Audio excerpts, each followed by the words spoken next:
it's the next level. Okay, prove you're not a Skrull.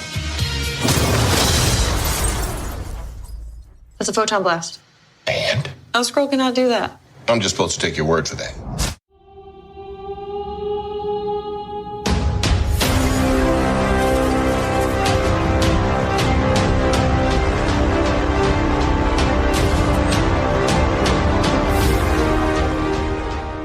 Panels to Pixels, Captain Marvel review.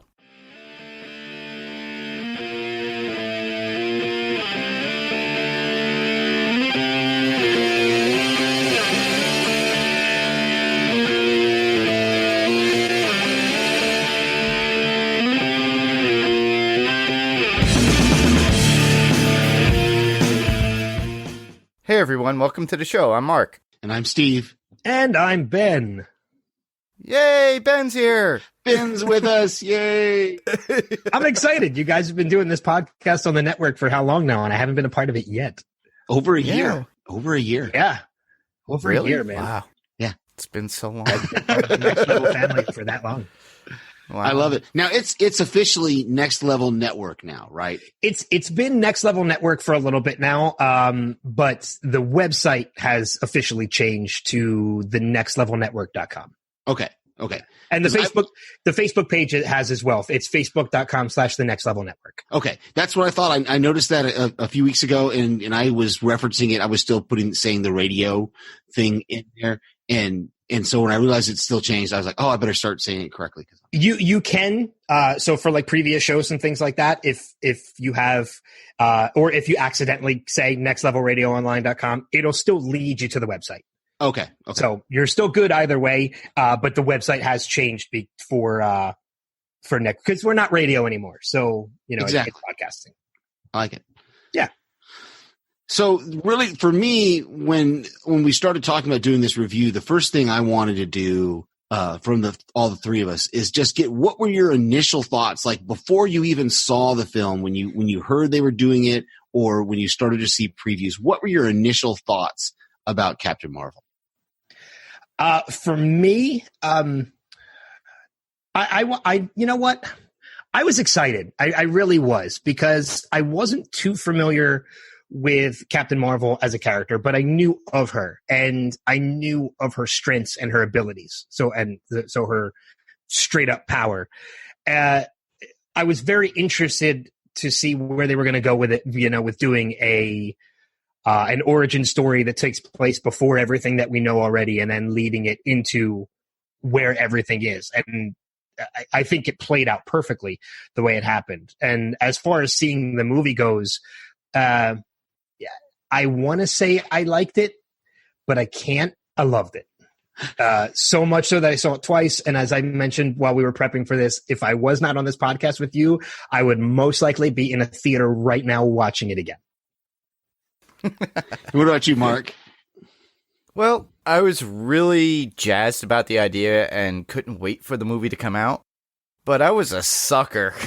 And I heard all about the private screeners and people not being happy about it and thinking that it was bad. Then the Rotten Tomatoes stuff came out, but the movie hasn't even come out. And boy, was I wrong. I loved it.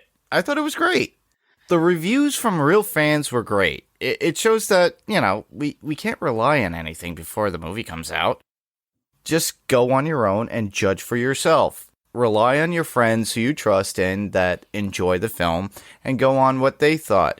Just like you did when I went to see Spider-Man Into the Spider-Verse and you listened back to the podcast that you weren't on. Yeah, exactly. And this is one of those movies, I was never really skeptical about it, but I didn't know that much about the character. Because see, the Captain Marvel that I remember is confused in my brain with the Shazam Captain Marvel. Because I remember before he was called Shazam, he was called Captain Marvel on DC. And then the Captain Marvel that I remember was a male. I don't remember a female Captain Marvel. So I was intrigued, but I went into it really just wanting to enjoy the movie and be entertained. And like I was saying a few minutes ago, there's very few movies I've seen in my life that I really wanted to go right back in and see again. And this was one of them. I really wanted to, and I wish I could go see it again right now. I wanted to today, and I had to work. I mean, I'm putting it up there with you. I'm going to age myself a little bit, but like Wrath of Khan, like I remember going to see Wrath of Khan for the first time and literally going and waiting outside so we could buy tickets and watch it again immediately after we saw Star Trek II, Wrath of Khan. Yeah. So, very Yeah, cool. definitely. That was cool. So, yeah, what was your initial thoughts, though? You weren't skeptical? No, I wasn't or- skeptical about it. I didn't. And when I heard some of the bad things about it, it didn't stop me from going to see the movie. It didn't take away my entertainment of it. It kind of bothered me that people were bothered. And later on, I want us to talk a little bit about that if we can talk a little about that controversy and why you guys think there was some not controversy about the reviews, but just controversy about the movie itself.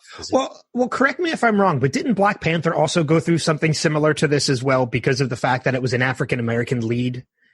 Yeah. You know, and not compared to some of the other Marvel heroes, which are, regrettably to say, I hate using this term because I don't think it's the truth, but whitewashed. Mhm. You know, it's always white male heroes that we see, with the females taking the background to co-starring roles. Maybe I didn't pay attention when Black Panther, but I didn't remember this level of an anti-movement against a movie. I don't remember hearing that for Black Panther. Maybe it was out there and I just didn't pay attention to it, but I really heard it about this movie. I don't think it was to this level at all. No, it wasn't. It wasn't that extreme. Yeah. Which is really weird because that wasn't there during Wonder Woman when that came out? No, and maybe it's, and we can talk about it now. I guess it's not, we don't have to wait till later. Maybe do you think it's because of the portrayal that, Wonder Woman I love Linda Carter and she's a sexy woman and Gal Gadot is a sexy woman. And I think Brie Larson is beautiful as well, but there's definitely a contrast in the way those characters are presented on the screen and when they were presented in print even. And do you think that's why there wasn't a backlash against Wonder Woman, but there has been against Captain Marvel, just because of the portrayal of the character? I think I think that really does have something to do with it. And I think one of the rather unfortunate things about it is when it comes to Wonder Woman was a character that was very overly sexualized, especially like in the costume. When she was wearing that costume, she's wearing a skirt and she's got, she's showing cleavage in her uniform. Whereas Captain Marvel wasn't an overly sexualized character at all. She was wearing a complete bodysuit. She showed no skin. She was just basically a badass woman. Yeah. And I think that's where a lot of people had the problem with it. They didn't want to see a woman come in and take control of a situation that these white male heroes were so dominant in. Especially because of the fact that it's very well known that she is going to be a huge part into Endgame and one of the main factors, if not the main factor, of the outcome of the entire story. And I think that's where a lot of misogynistic white male nerds, I'm a white male nerd, so I can use that term. I'm not misogynistic. But, I think that's where a big problem with these misogynistic white male nerds have a problem. Is because she wasn't sexualized enough for them.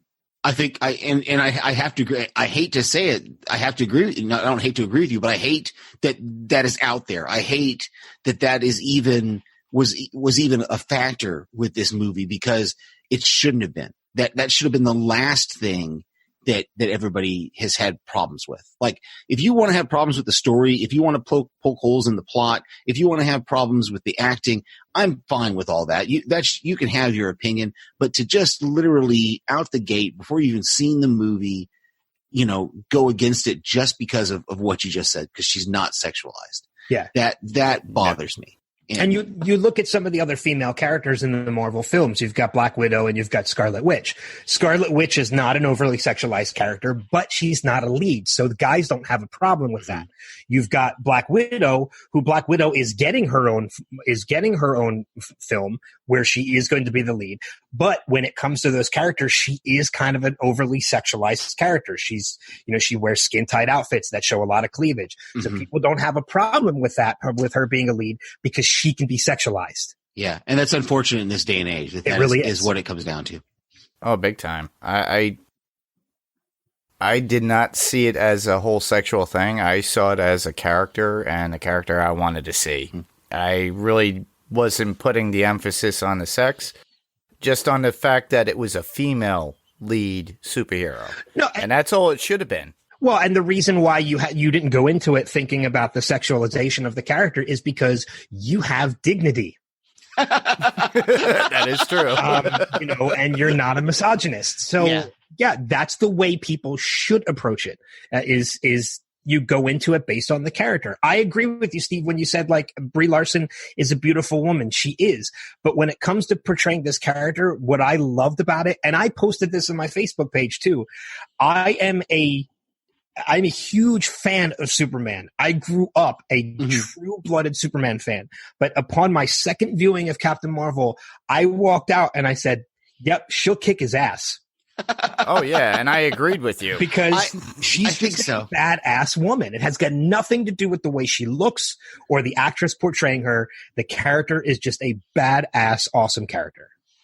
Absolutely. Yeah. I mean, to think about it, she's a human who has harnessed the power of one of the Infinity Stones. The only other single character we've had do that is Vision. He's the only other character that was able to take one stone and kind of take that in. That is not true, sir. Scarlet Witch's powers also come from a... Oh, I wasn't aware of that. I apologize. From the Tesseract. They also came from the Tesseract.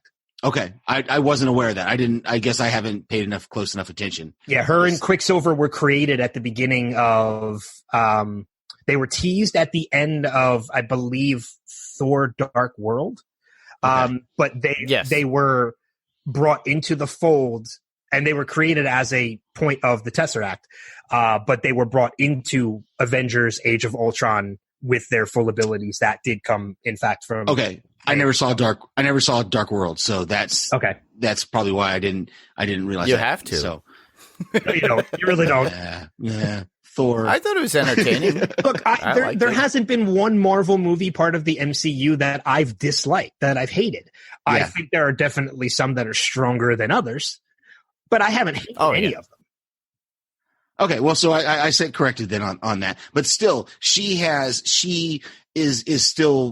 harnessed the power of that stone, and that is within her. Yes. And that's 1/5, 1/6 of the power that destroyed half the universe. Yeah, so, I mean, her abilities, compared to Scarlet Witch. Scarlet Witches were created as part of the, a small part of the Tesseract, whereas Captain Marvel's is a big concentrated part of the Tesseract's abilities. So her powers are definitely a lot stronger than Scarlet Witch's. Very cool. Very cool. But Scarlet Witch is also another one who is incredibly powerful. And a lot of people don't really realize that. Like, she is so far the only person who can destroy an Infinity Stone. Yeah. Yeah, so that's going to be interesting. That's going to be interesting to see what happens in the next movie. So let's get into some of our favorite things about it. And I did not add anything to the doc. I didn't either. Added more. So, but Mark, why don't you go with a few of yours, and then Ben and I'll jump in with ours as we. Well, I'm sure Ben and I will probably both agree on the first two, and the first one would be Stan Lee's tribute in the beginning of the Marvel with the cinematic intro. That just like made my heart flutter and fill with joy, but also be upset at the same time.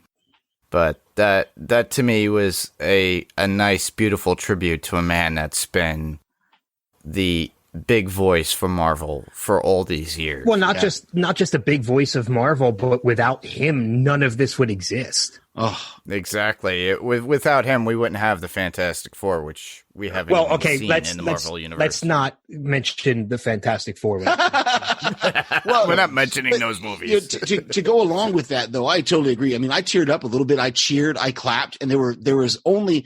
I'm going to say it this way: I was at a matinee on Friday of it, and it was the IMAX matinee, but there was still maybe about 3/4 of the theater full, and I want to say there was only a handful of people who didn't appreciate that beginning, who didn't clap and cheer when they saw that come out. Because if you think about it, he touched so many lives.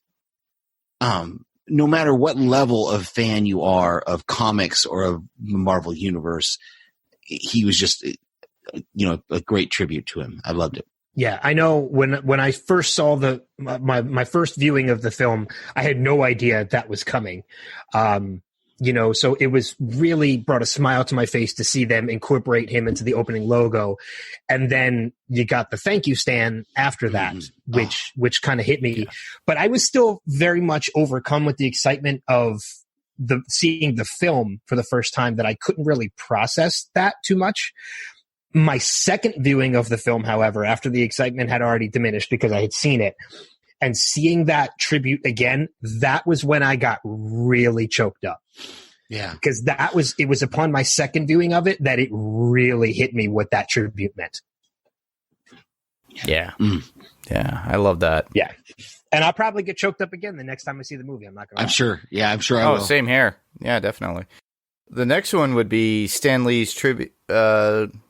Stan Lee's cameo. Oh, yeah. I love reading the script to Mallrats on the train.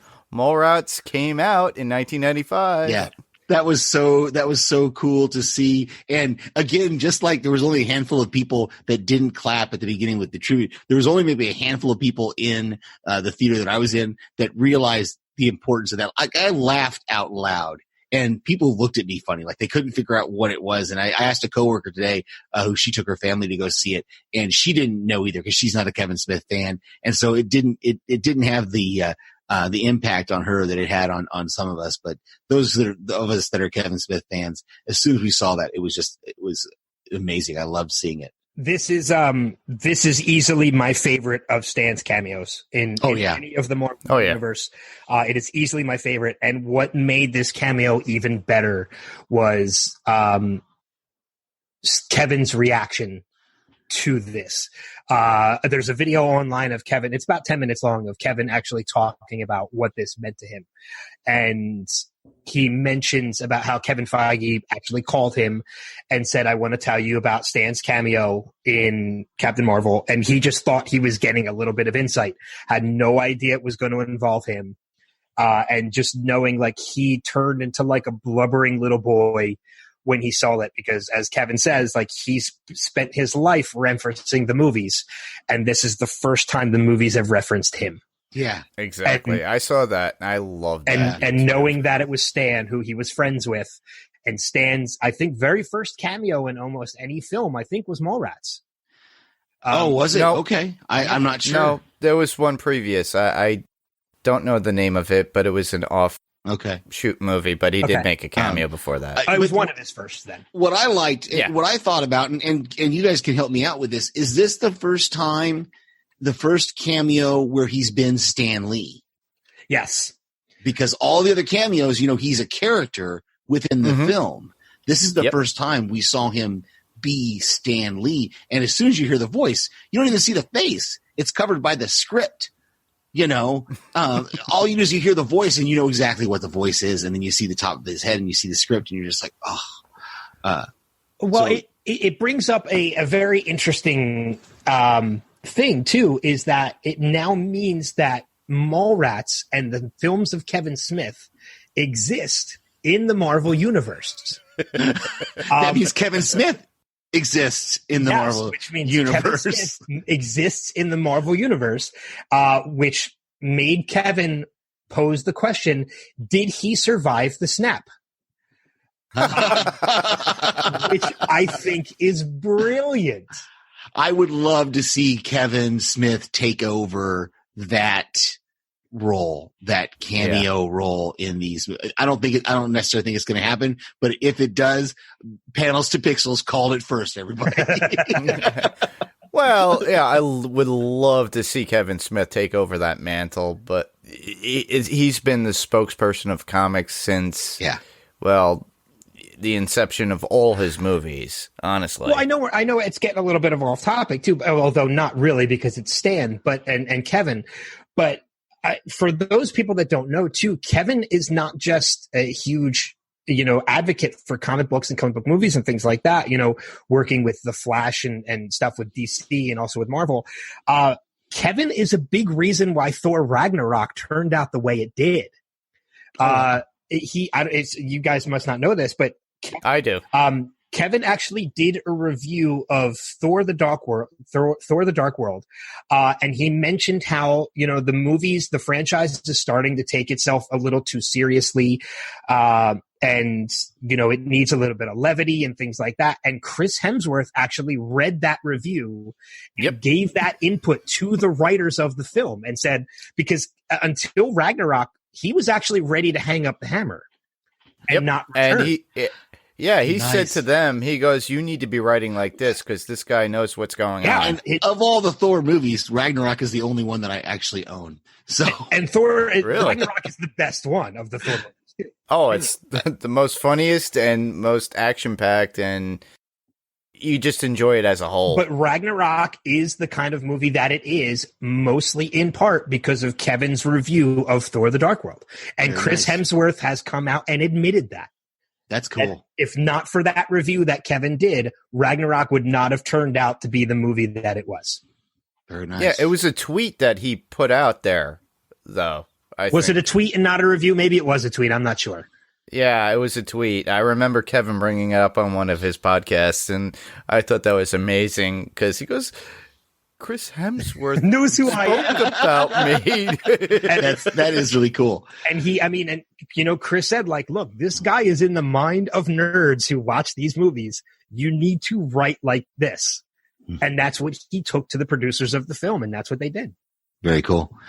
I know. First, getting back to the Captain Marvel movie real quick. Probably my favorite thing, and this is going to be horrible, is it was only 2 hours. It was right at, I think the official running time is 2 hours and 4 minutes or something like that. That with credits, that's less than 2 hours. And I'm like, I like that. I like not sitting there for 3 hours. I love if it's if it's a good 3 hour long movie, I love it, but they kept it tight. It kept moving. For me, there was no slowness in the beginning. I know some people wrote some things about that it was a little slow in the beginning. I didn't think so. I thought it kept it moving the whole time. So that was for me the first one of my favorite things of all of it. Yeah, I was one of those people that upon my first viewing, I felt that maybe the first quarter of the movie, the pacing could have been a little bit faster. But upon my second viewing, I kind of changed my mind, and I felt like the pace was really right. So I've since changed. Sometimes it takes a second viewing to do that. It didn't diminish that I still loved the movie the first time I saw it. Mm-hmm. Oh yeah. It just made me love it even more the second time that I saw it. But I'm with you. If a movie is, I'll sit through a 3 hour long movie as long as it's keeping my attention. Exactly. Yeah. Yeah. But I loved seeing Annette Bening. When she first showed up on screen, I was like, that's Annette Bening. And it just, it amazed me. And I loved seeing her. And unfortunately the character ended up not being a nice character, but still, or the character she was, the Supreme Intelligence was not nice, but the original character that she was playing was not, it's very meta. Yeah, I'm sure Annette Bening is a great person in real life. Yeah. But the character she's playing was not. Yeah. Well, no, actually the real character she was playing was a good person. Yeah. Yeah. No, you hit it. You had it right. Well, didn't she marry somebody who was in a comic book movie at one point? Were she and Warren Beatty married when he did Dick Tracy? Were they married? No, I think Warren Beatty. That was before. Yeah, that was before they were. That Dick Tracy was before they were married. I think he was dating Madonna at the time. Yeah, he was. Okay. And during that whole Madonna Truth or Dare, thing, and but I think she just wanted to one up him on that to get a better movie than he did with Dick Tracy. But I think she's still married to Warren Beatty. She is. Okay.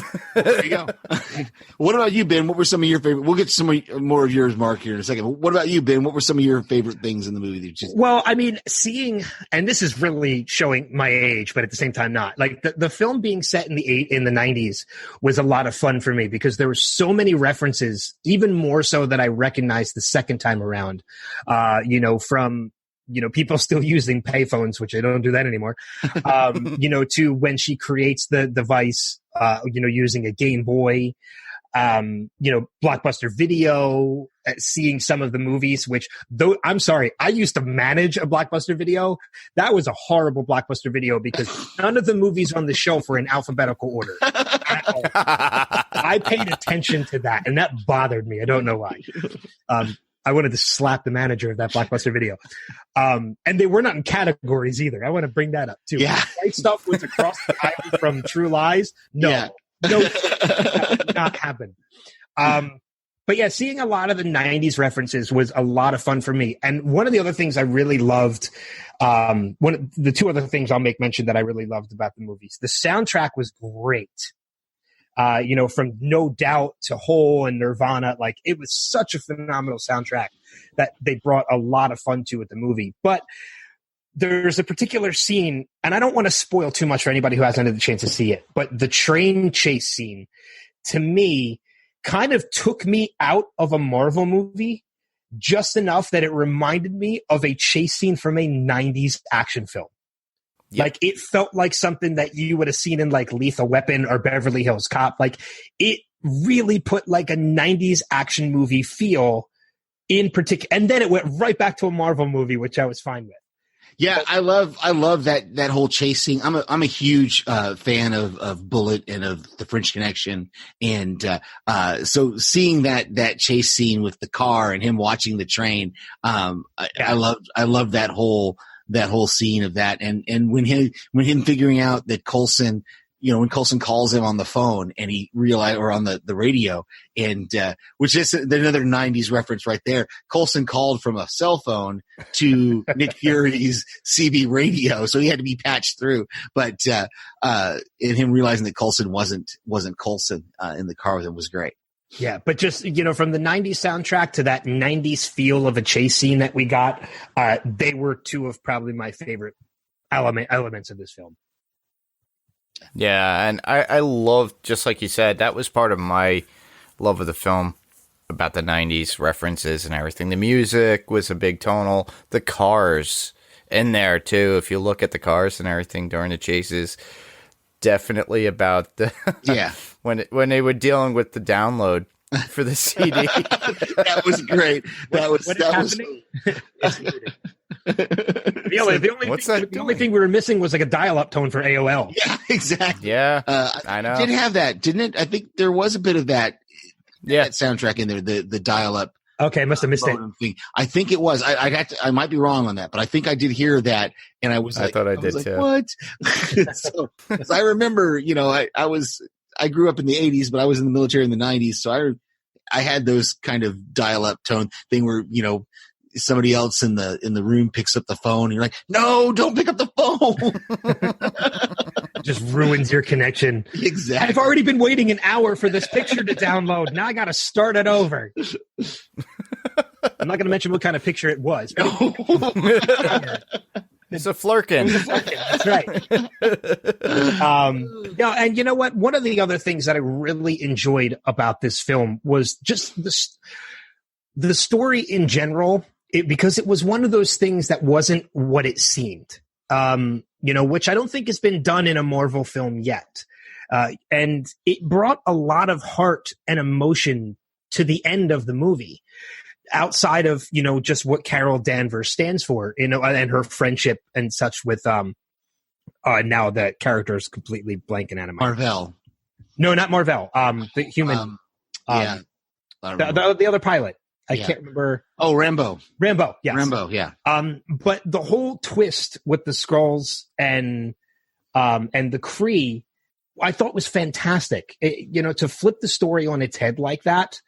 I mean, if you paid attention to the Marvel story, the MCU storyline, you could have called it happening.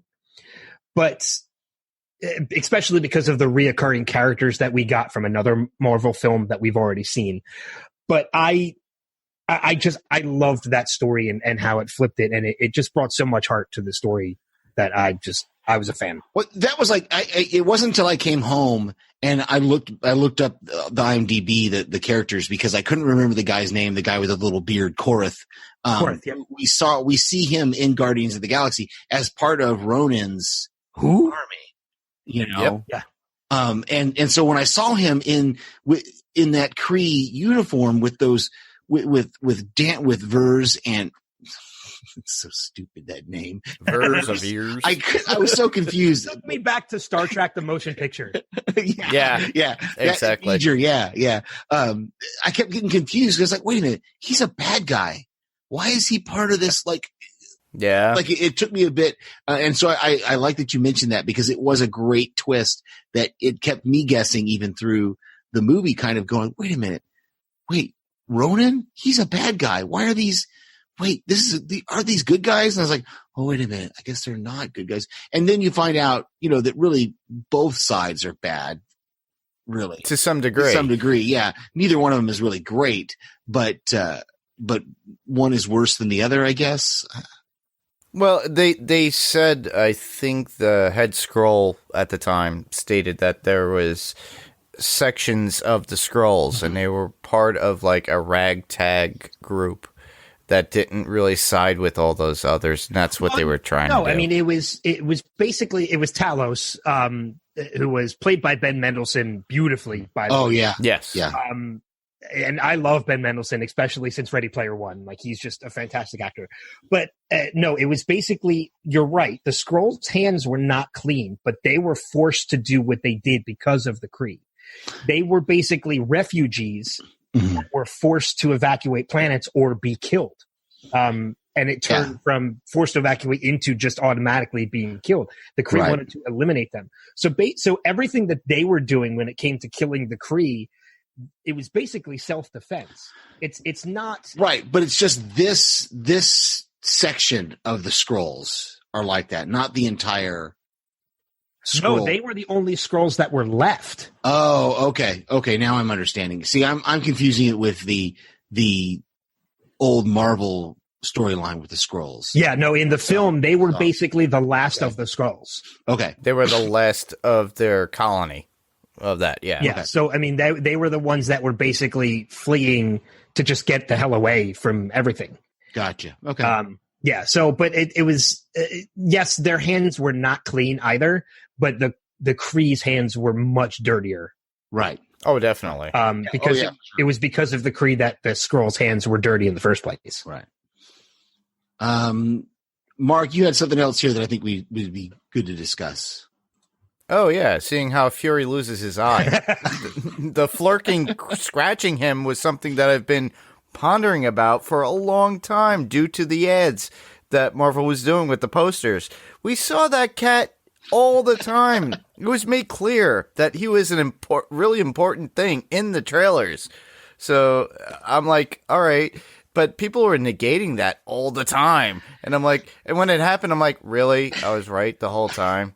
I was that was the only thing that I kind of criticized the first time until I went back and read some other things and saw some reviews about it. I was kind of like, huh?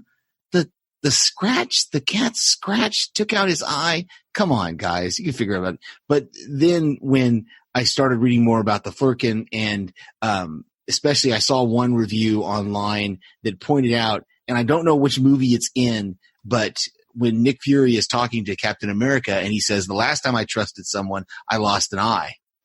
And when he's looking at the cat, when she scratches him, he says, I'm going to trust you that you're going to puke that up. Oh, I didn't even pick up on that. And then the cat scratches him. And I didn't pick it up either. Like I said, this is not me. This was some reviewer on YouTube that picked up on it and picked up on that line from that one of the Avengers movies where Nick Fury says, the last time I trusted someone, I lost an eye. That's fantastic. Yeah.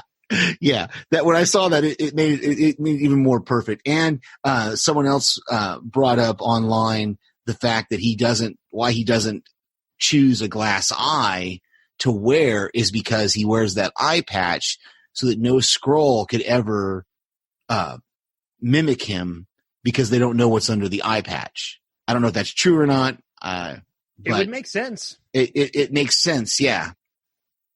Yeah. Yeah, It definitely. would absolutely make sense.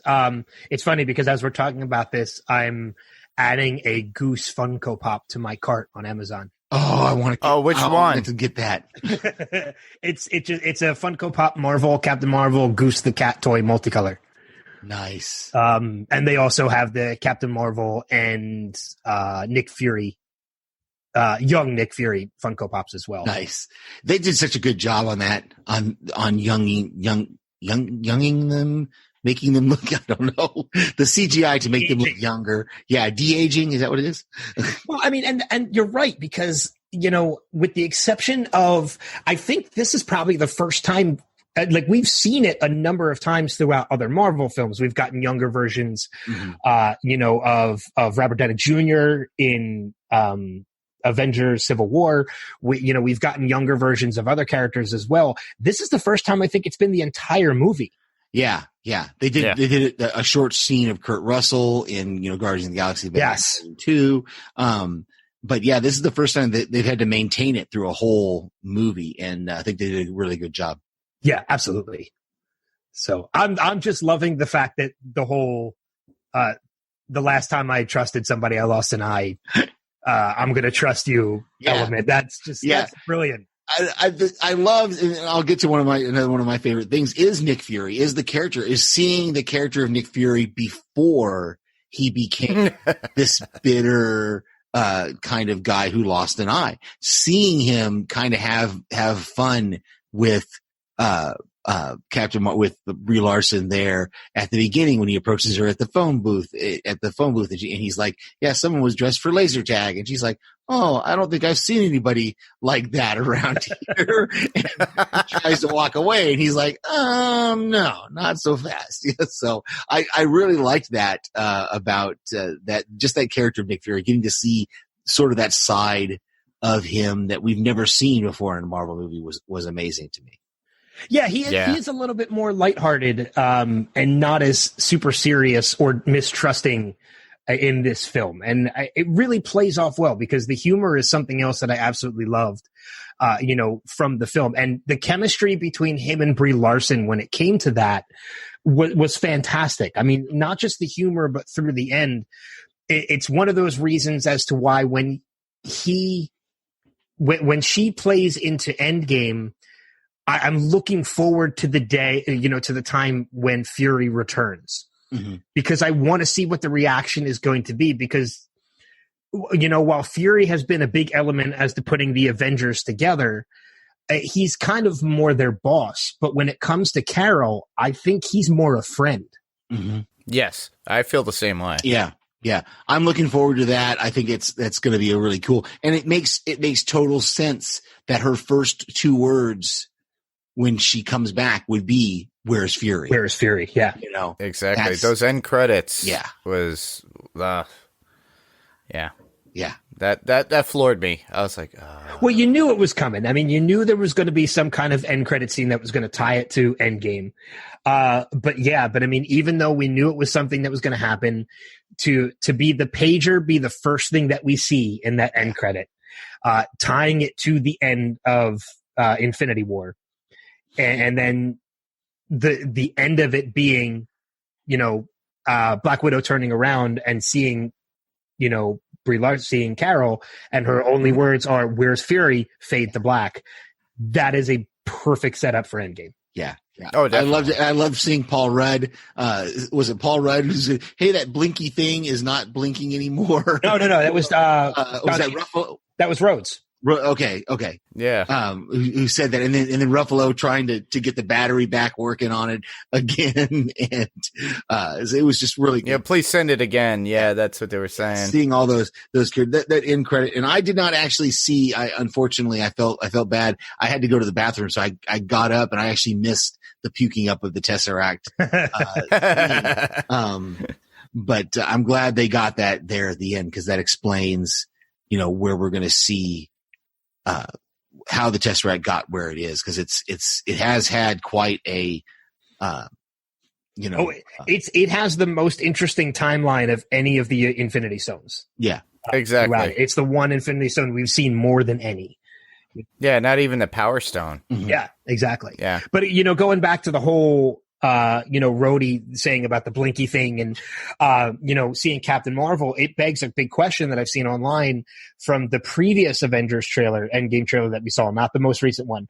And this one is, who returns to the Avengers first? Is it Scott Lang, or is it Carol Danvers? Because we know they both approach the Avengers at some point, but neither one of them has shared a scene together yet. Mm-hmm. So has Scott Lang come back first, and is he with the Avengers when Captain Marvel shows up, or is Captain Marvel already with the Avengers when Scott Lang shows up? Yeah, and that's going to be interesting with the whole in the preview that we saw, and I hope this doesn't spoil anything for people who don't like to watch previews, but the preview for Endgame showing that Scott Lang has somehow traveled through time, and that he's on a security video from years before, but yet we know he's going to be in Endgame because we've seen him.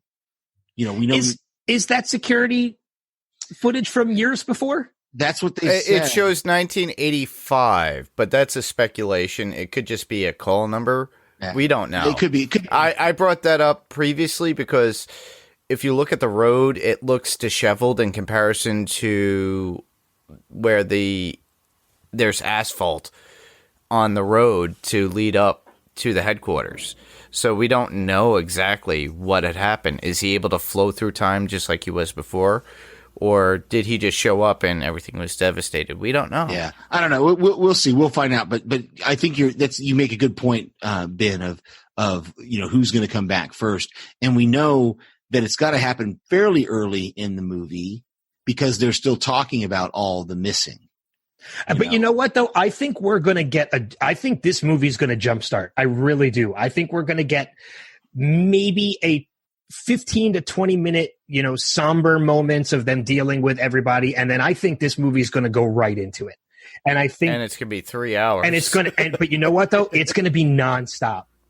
Oh, yeah. And if it's a 3-hour runtime, I'm perfectly fine with it. I mean, not just the fact that it's going to be an action-packed movie, but when you consider this is the culmination of 10 years, I don't care if there are lull moments in the movie or not. I will sit through a 3.5 hour long movie. Yeah. Because it is the culmination of everything. And it is kind of funny, going back to something we mentioned earlier, it is kind of funny that she picks up The Right Stuff in that Blockbuster, because The Right Stuff was it was the first movie I ever saw that had an intermission in it.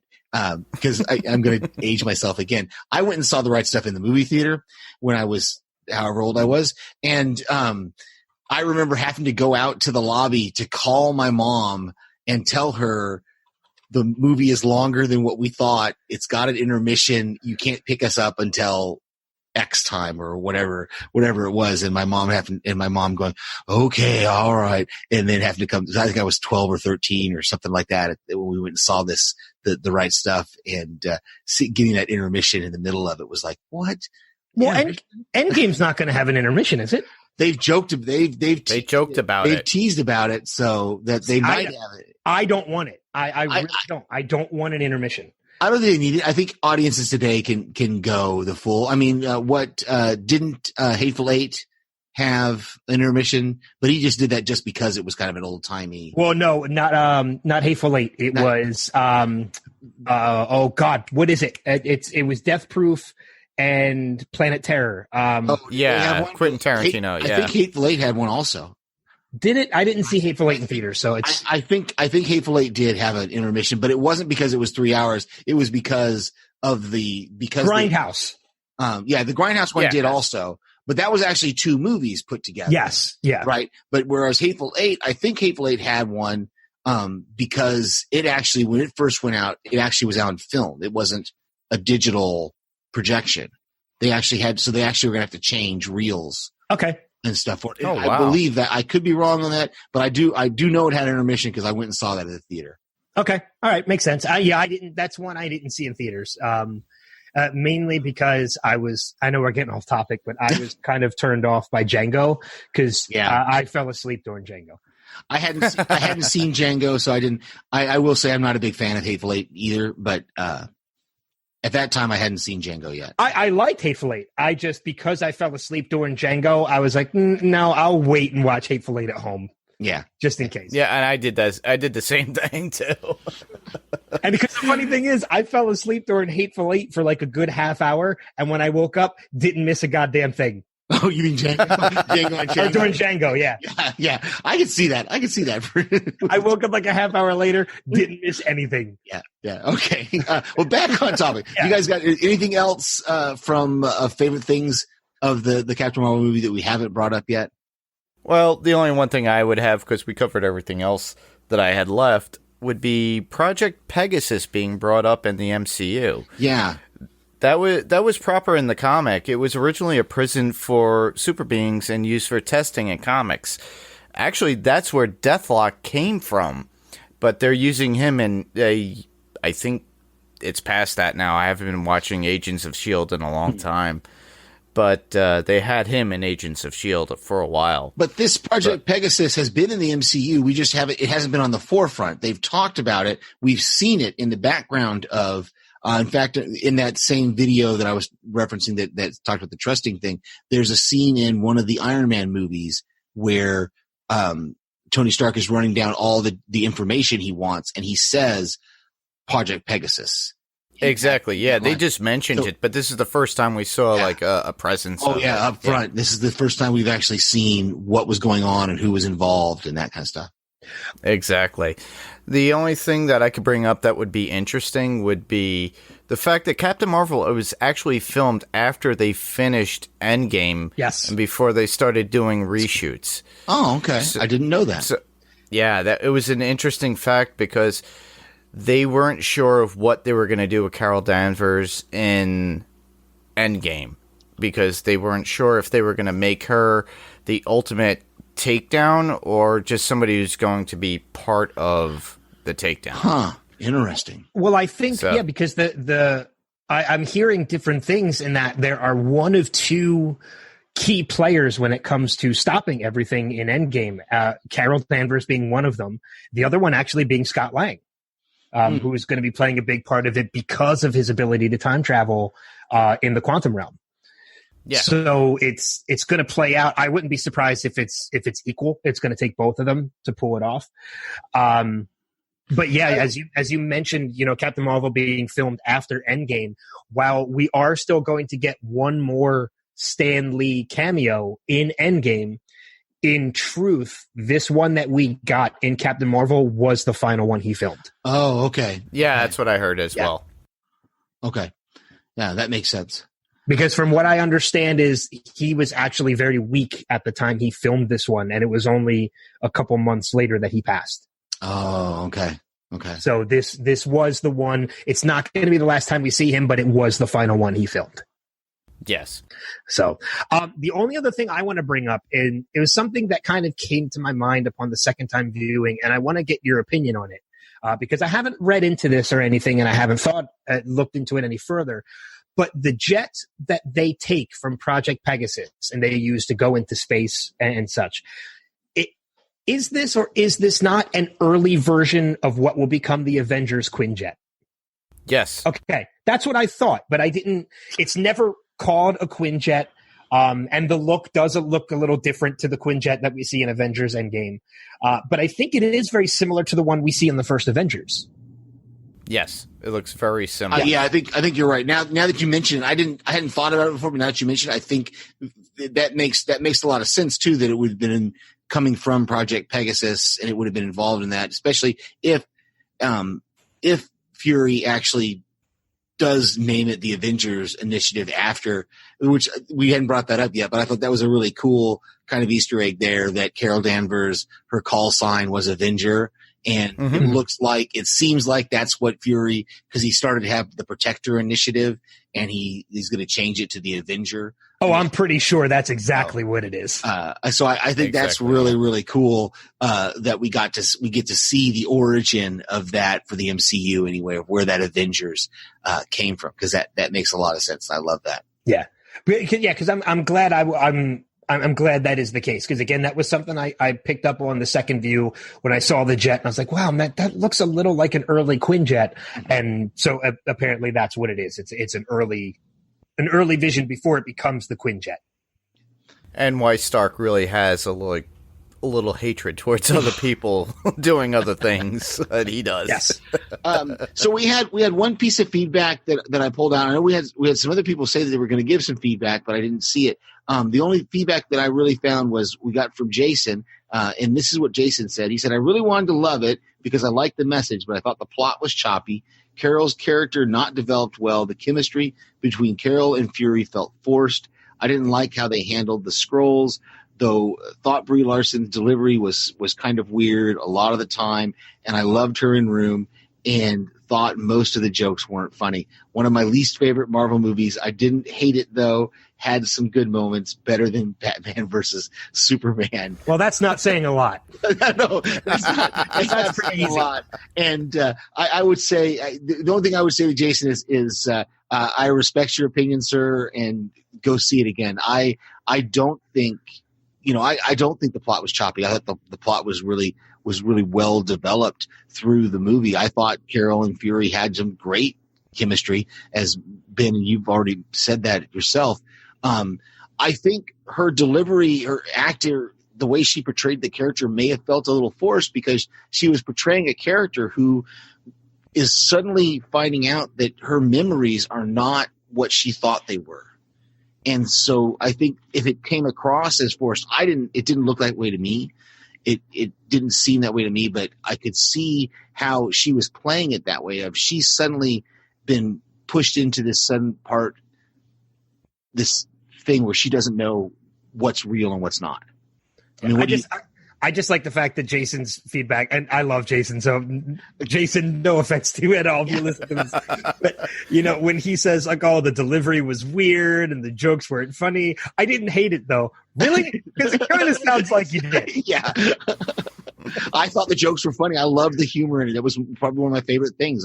This is going to go up there in my top, Marvel movies. I love the ones that have humor in them. Mark and I just did a podcast a few months ago of our top 5 favorite Marvel movies.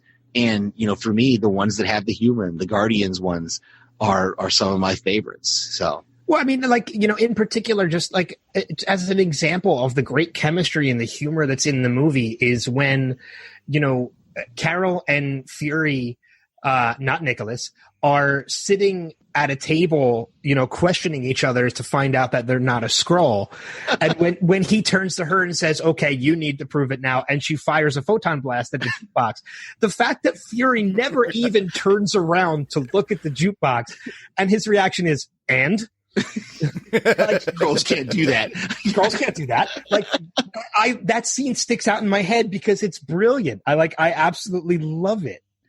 Well, and I love the other scene that I love is them in the car when he says noble warriors and she says noble heroic warriors. Yeah, noble warrior heroes. Oh yeah, warrior heroes. That's what I knew that she had the hero in there. Yeah.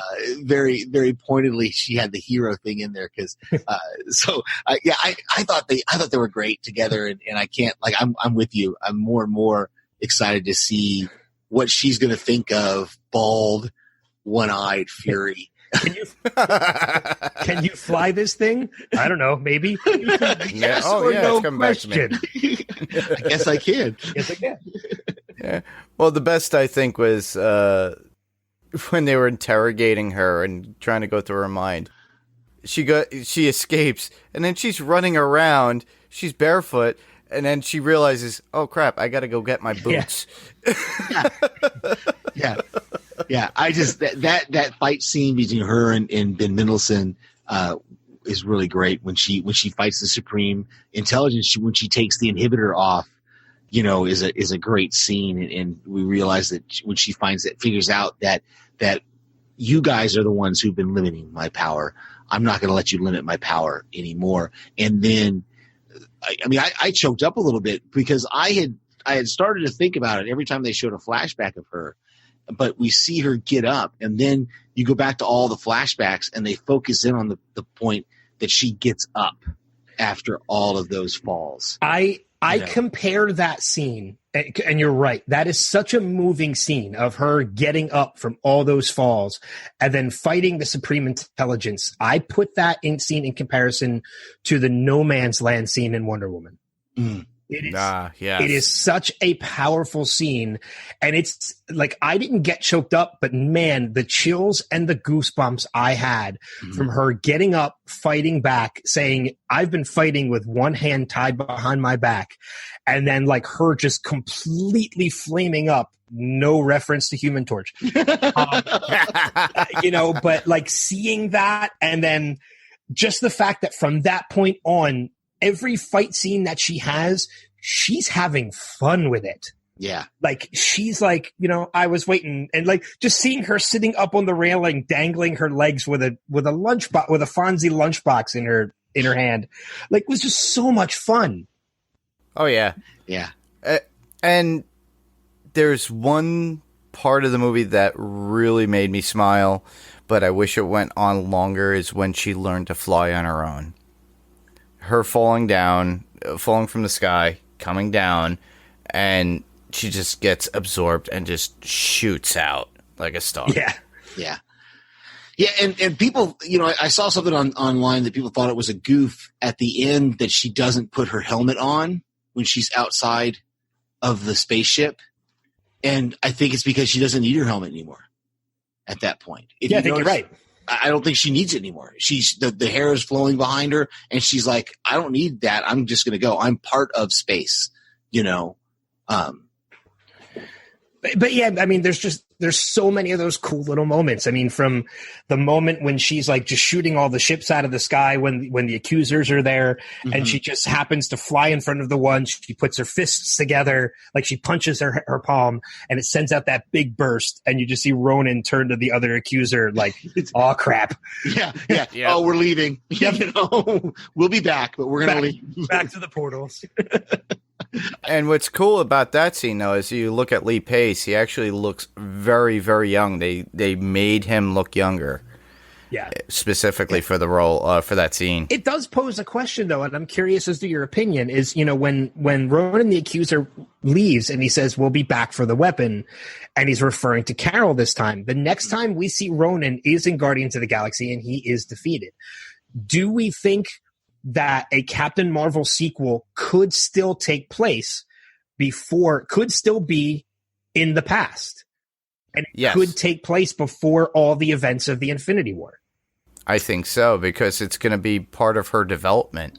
I think where she is when we see her in Endgame. I think it could, but it would I think it's going to have to either take place only a small part on Earth. I think or not take place. Yeah, like take place out in the universe somewhere where Ronan runs into her. In essence, it's kind of very similar to Wonder Woman again, in that fact that the Wonder Woman sequel is still taking place before the events of Justice League, in that it's in 1984. Mm-hmm. Yeah, right. So yeah, I think you bring up an interesting point that would be a fun. That'd be an interesting way to look at it, and that would be an interesting sequel to see who they would include in that sequel. Well, because who is in Guardians of the Galaxy? What's the planet that they give the Tesseract to at the end? It's not Nova. No, it's the Nova Corps. That's right. Yeah, the Nova Corps. Right. Because it'll be interesting because we know the Nova Corps deal with the Kree in Guardians of the Galaxy. Mm-hmm. So what has progressed in that? I think it's obviously because of Captain Marvel that the Kree's intentions are now out there. And that's why we do have it could be interesting to see that the Nova Corps came about because of this. Could be. That'd be interesting. So I think it would be kind of cool to see a Captain Marvel sequel, but in essence, it's still a prequel to the MCU. Yeah. And hopefully bring in Nova itself. Oh God, yeah. If you brought in Nova, come on, that would be awesome. Yeah, we need that. We need that. I mean, we already know we're getting Adam. Yes, Guardians of the Adam Galaxy Warlock 3. is coming. Yeah.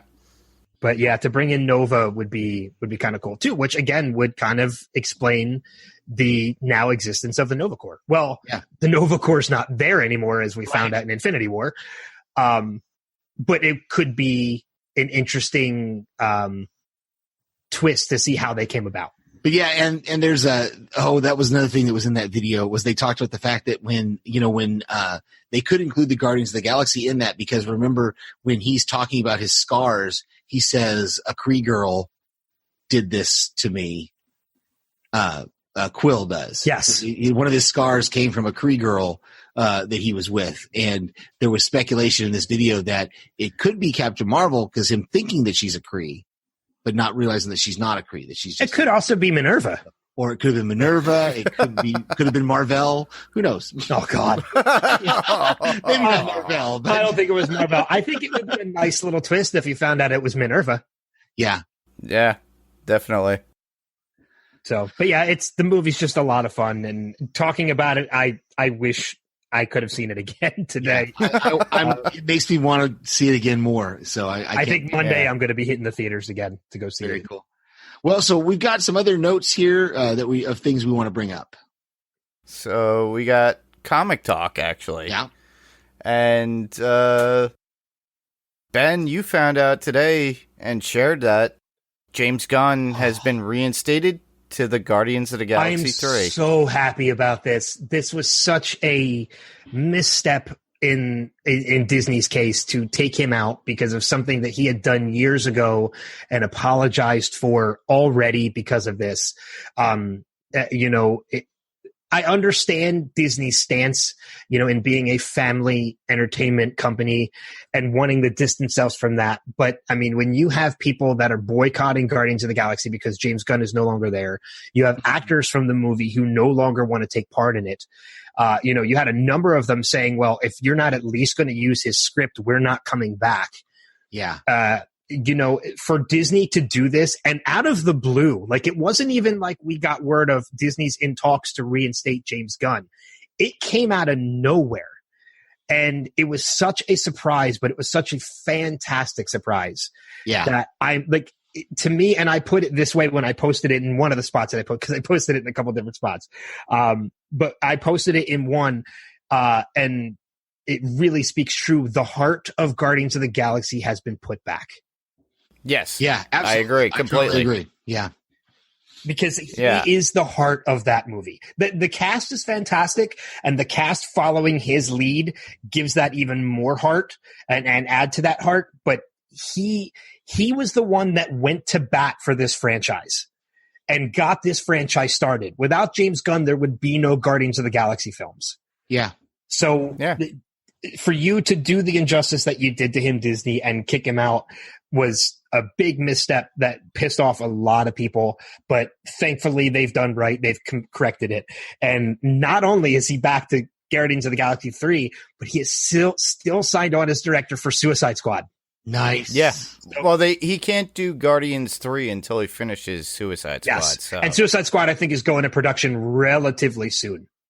Yeah. Before the end of the year. Very cool. Yeah, and they'll probably force it to be finished sooner, or he will. But you know what? I'm still confident he's going to bring a new take to that movie, and I can't wait, especially considering right now that Will Smith unfortunately had to drop the role of Deadshot because of scheduling conflicts. But the potential replacement is amazing, and that's Idris Elba. Yeah. I'm excited. I'm excited for it. I want to watch Suicide Squad again, just because of that. So it's a fun movie. I mean, I like it is. It makes more sense if you see the director's cut with the extended minutes. It makes more sense than it did in the theaters. So yeah, I just wasn't crazy about the Joker at all. Yeah, I'm still not. Yeah, that's same here. I wasn't happy with the Joker, but we got a Joker movie coming out soon. So. Yeah. Joaquin Phoenix. It's a Red Hood movie, though, isn't it? Is it? No, not that. I'm kidding. I'm kidding. Yes. That would be interesting. But yeah, so happy that James Gunn has been reinstated as director of Guardians of the Galaxy 3. And you could bring up the next news. Yeah, Stephen Amell officially confirming something that we've predicted on our podcast, DC Primetime, for months now, in that season 8 of Arrow will be the final season of Arrow. It will be a short season of 10 episodes, which we didn't predict. We didn't think it was going to be a short season. But when it comes to our prediction as to why Arrow is ending, yeah, totally makes sense. Yeah. And that is with the announcement of Crisis on Infinite Earths being next year's crossover, and most likely Oliver Queen being the sacrifice to end it. I think it makes sense that you wouldn't want to do a full season of Arrow because you're not going to have your lead. Yeah. Exactly. And it sounds to me like the CW would wrap up soon after that. Well, with some of the shows. No, well, here's the thing that we've talked about on our podcast, and I'll go into this for a minute, and then I'll turn it over. But we talk about these shows on our podcast every week. We talk about Supergirl, Flash, Arrow, Legends of Tomorrow, and did I mention? Oh yeah, 4 shows. That's right. And Batwoman's going to be starting next year. Yes. These shows have been going for a while. Arrow's wrapping up next year. There's rumors of Legends wrapping up next year as well. Crisis on Infinite Earths is arguably one of the largest storylines you can do. I think what the Arrowverse needs right now is a huge shakeup. You're going to have 2 shows ending. You're going to have one show that's continuing with a number of cast members rumored to be leaving. If not before Crisis, then immediately afterwards, because you've got Carlos Valdez and Danielle Panabaker talking about leaving at the end of this season, and Tom Cavanaugh talking about leaving after Crisis. I think if they're smart, and this is what we've talked about on our podcast, you need to shake things up. Steven's leaving because he wants to spend more time with his family, and he wants to pursue other projects, which you can't blame him. It's been 8 years. 7 years. It will be 7.5 by the end of next year. So you can't blame him. He's producing stuff. He wants to work on other movies. So the thing that we're talking about, which I think the CW would be really smart to do, is when Arrow ends and Crisis on Infinite Earths and wraps up, I think you talk Carlos Valdez and Danielle Panabaker into sticking it out until after Crisis. You've only got 10 more episodes you have to film after that. So just stick it out for a little bit longer, finish out this Crisis, and then we can be done with it. When those seasons wrap up next year, you cancel them all. Cancel all these shows, but you create a new show. You call it World's Finest. You literally are creating your Justice League television show. You have somebody suit up as the new Green Arrow, because you'll have the ability to do that, because Oliver will be gone. And even if you want to find a way to bring Oliver back, that's fine. You have the Flash, you have Batwoman, you have Supergirl. You basically have your core members of the Justice League already in some way, shape, or form. Not only that, but they've hinted at a Green Lantern, in that being John Diggle from Another Earth was wearing a lantern ring. So if Crisis on Infinite Earths brings all these Earths together, which is what happens in the comic books, you've got Supergirl now on the same Earth with all of these other characters. Whatever character John Diggle was as a lantern, you now have a lantern on this Earth as well. You have your Justice League. And not only that, but speaking from a production point of view, you have a number of characters on one show. You don't have to have them all in every episode, which frees up all of their schedules to do other projects while they're still doing this show. And you free up a ton of production money, because you are now only doing one show instead of 5, which means you can do so much more with that one show and still have money left over and time slots to work on other show projects, to bring in other shows to the CW. Very true. So in our opinion, the more we think about it, as much as I love The Flash, I love Legends of Tomorrow, I want to say I love Arrow, but I don't nearly as much as I used to. And Supergirl has been fantastic this season. Yes. I would watch, and pardon my language, I would watch the shit out of a World's Finest television show. And, definitely. and we would only have to talk about one show a week on our podcast There you go. instead of 4 or 5. And they could spare up some of that money for Supernatural and keep Supernatural. Oh, going. God, do we really have to keep that going? I love that. I love that show, man. I love Supernatural. I watched it up until like 10 or 12 episodes into last season, and it was finally like, you know what? I'm washing my hands. I'm done. I'm done.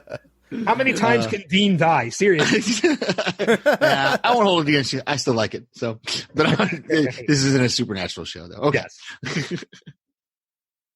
Well, the other news that we have would be the new Avengers Endgame trailer, which I'm sure all of us have watched 20 times. multiple Yes, times. multiple Yes. times. At least 3 times today. Not going to lie. Yeah, that has me pumped for April, but makes me think what is to come with the MCU. Now they're looking to do an Eternals movie, and with S.H.I.E.L.D. being gone, possibly S.W.O.R.D. coming in, which was in the comics, which is Sentient World Observation and Response Department. Well, I think S.W.O.R.D. is mentioned at the end of Infinity War, isn't it? It was, yes. When he mentions Captain, when he's basically paging Captain Marvel. Exactly. So we're getting a setup of this where more of the galaxy-based movies are going to be more prevalent with the MCU, which makes me happy. I'm waiting for that Eternals movie. I really want to see what they're going to do with that, because a couple of the creators were really great out of it originally with the comics. I love that series. Yeah. So, and, obviously within April we get, everything else that we're looking for, Game of Thrones. Game of Thrones. Yes. I know as far as the future of the MCU goes, when it comes to Infinity War, you can't really go much bigger than that. And, X-Men, this is a huge year for me when it comes to Marvel. I mean, we're getting the wrap up of Infinity War and the culmination of 10 years of the MCU. We're getting in the X-Men series one of my all-time favorite X-Men storylines, and that is the Dark Phoenix storyline. I'm really hoping they do this movie justice. A lot of people are. I was too, but I still see it as a Fox market, and that's what their product. But they always seem to throw things short where they don't get the regular Phoenix story right or anything like that. I'm hoping when they bring the X-Men into the MCU, it will end the Fantastic Four and everything else in another 10 years. I know it's a long time to wait, but the ultimate pinnacle thing to wait for would be the Secret Wars. But similar to what DC had with Crisis on Infinite Earths. Well, I mean, there's rumors that with Endgame, they're already setting up a lot of things for the next phase of Marvel. There's rumors flying around that Thanos is actually not the big bad of Endgame, which would be very interesting because they're setting. I've heard rumors of Galacticus. I've heard rumors of a number of different things that could possibly be the influence of why Thanos is doing what he's doing. But at the same time, with the inclusion now of what from the Fox deal with X-Men and Fantastic Four, which I hate even mentioning Fantastic Four because you've already failed twice at that franchise and your second attempt was even worse than the first. Yes. I'm not bitter about Fantastic Four at all. No. It's God, don't even get me started. You could also bring up the Roger Corman version of it. No, we're not going to. We're not going to. I think you're going to see, and I would not be surprised if it starts with Endgame Easter eggs of these characters, because I think they're going to start setting it up. And there's already been a rumor of a film in very early production and when it comes to major storylines, it's not really one that's in the comics, I believe.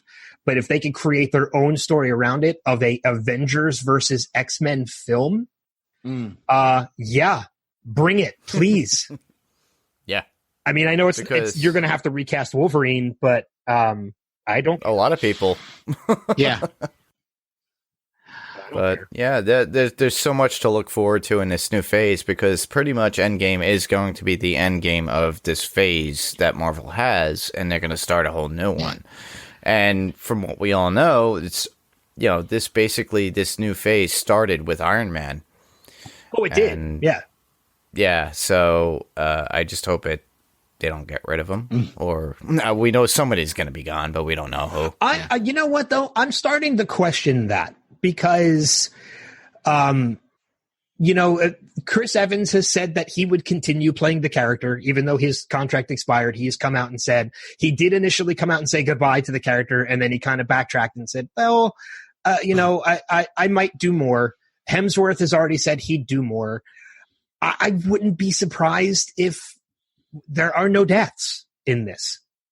I wouldn't be surprised either, because years ago when they were talking about Civil War, they were actually talking about Captain America Civil War, and then going into Iron Man Civil War. But what they did was they combined both movies into one.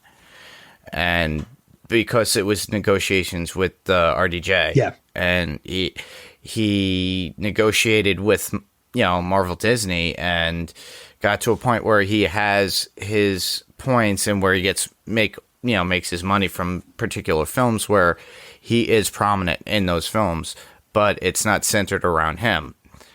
That's why we don't get another Iron Man movie. Yeah, we're not going to get another standalone Iron Man movie. No. And I'm fine with that. But it's funny because I actually watched the first Iron Man last night. And as I was watching, I had one main thought that came to my mind, and that was, good God, Terrence Howard is kicking himself in the ass right now. Yeah. Oh, yeah. He's been for years. And he dropped out because it was money issues. They were giving a lot of the contracted money. He was offered all three films. And, yes. A lot of the money that they offered went to RDJ instead. And he, faults the company about that for it was a money game. But at the same time, RDJ is also the kind of person, was also the person that said, I'm not going to come back and continue this character until you up the pay of these other actors. It's a money game, but it's not RDJ's fault at all. Because he's gone to bat for a lot of these actors.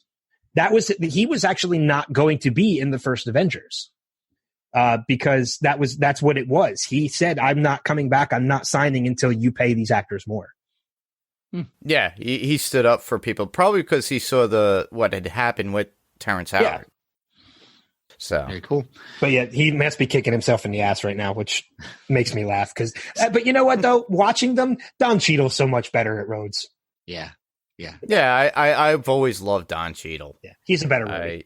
The only other piece of news that I had, and it's probably even bigger now, is that despite all those negative reviews, is this still the highest grossing movie of 2019 so far? Captain Marvel. I think the only movie that might have even come close to it is How to Train Your Dragon. Okay. I hadn't looked at the numbers on that one yet. I can look them up right now as we're of course, Avengers Endgame is going to be coming up. So, that's, but while you're looking that up, give a couple of podcast recommendations. Speaking of Game of Thrones, I just was in negotiations with House Podcastica today, and I will be on, hopefully if all the schedules work out, I will be on the season 7, episode 7 rewatch of House Podcastica. Their rewatch of Game of Thrones. That's a fun concept. Awesome. So that is cool. Yeah. You've been on that podcast a couple times, haven't you been? At least once. I have. Yeah. Cool. Kristen is a great host of podcasts. Yeah. And I should know. She messaged me this morning and asked if I was still good for that podcast. And I was like, yeah. And so we kind of nailed down a date, and we'll see. Hopefully it should work out here in the next few weeks. But to answer your question, yes, Captain Marvel right now is the top grossing movie of 2019. Okay. How to Train Your Dragon is in second, so I was close with that. Yeah, and it's not total gross in theater. Let's see, opening weekend, How to Train Your Dragon was 55 million. Captain Marvel was 153 million. Yeah. Total gross, it's a little bit different. How to Train Your Dragon is 126 million. Captain Marvel's at 196 million. Yeah. So Glass was in third, and The Upside was in fourth.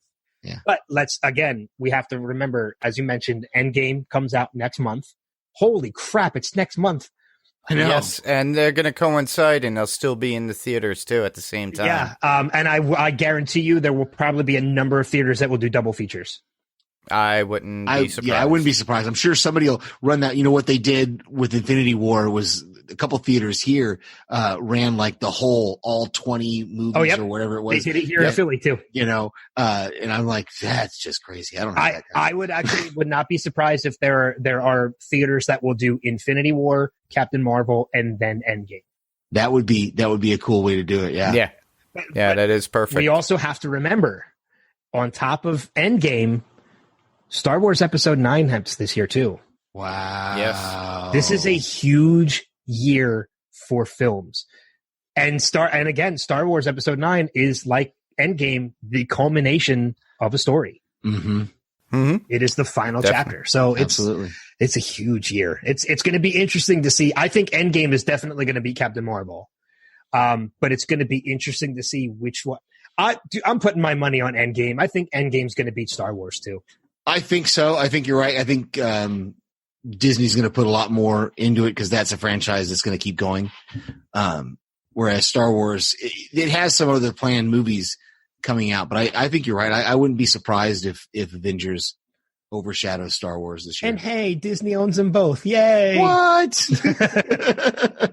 It's all they own a lot. The mouse has the money. Yep.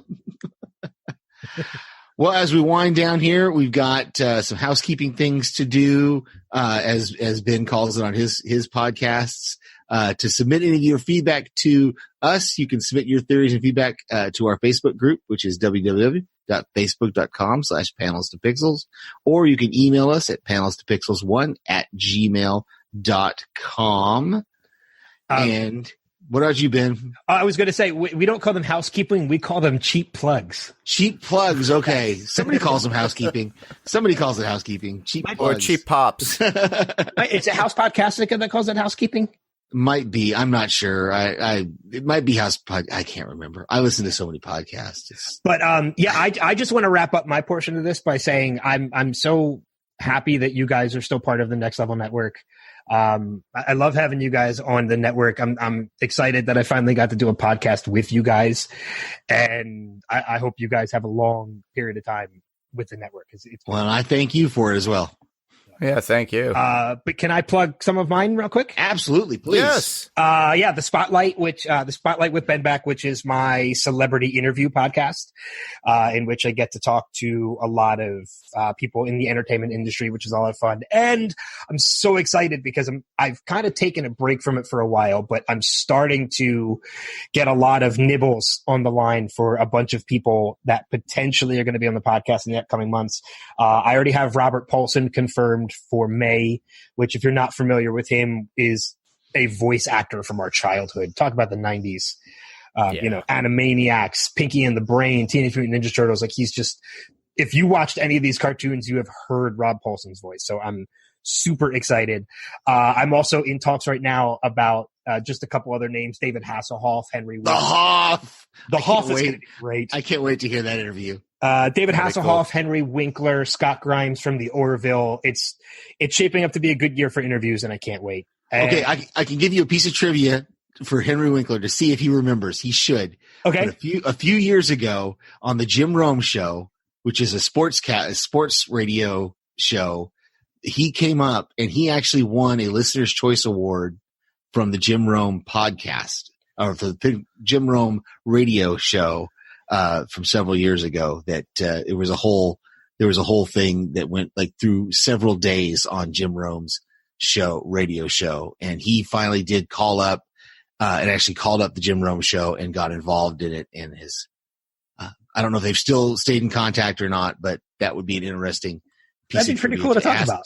To ask him about, yeah. Yeah. I want to mention, Kristen, who does House Podcastica, who does the Lost podcast with me, which is a lot of fun. We do every week.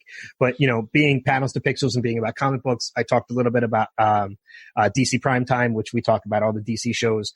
We've got something cool we're doing this summer. My co-host Rob and I, we are introducing the Primer Awards, in which we're going to be doing a bunch of different categories for, best episodes, best characters, worst moments, things like that. So we're putting that together now. We're going to be putting out nominations.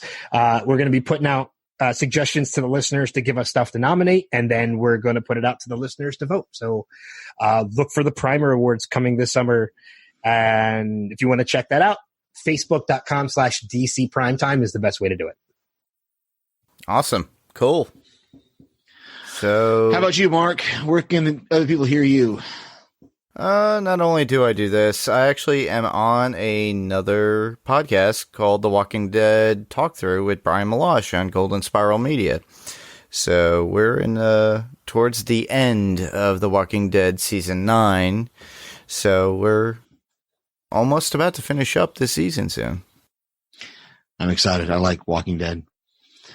And what I'd like to project to our listeners out there, if you'd like to hear a roundtable, because this is our first where we have more than just Steve and I. Yay! I got to be part of it. That's right. The first one.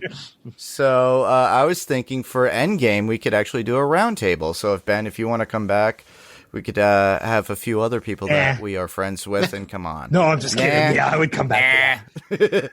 So we could all just talk about that. That would probably be a monumentous and bigger podcast. So. If you haven't noticed, I like to talk. So, yes, I'll do that. Very cool. Very cool. All right, cool. So thanks for everybody for listening. I'm Mark. I'm Steve. And I'm Ben. And this was Panels to Pixels. Good night, everybody. Good night.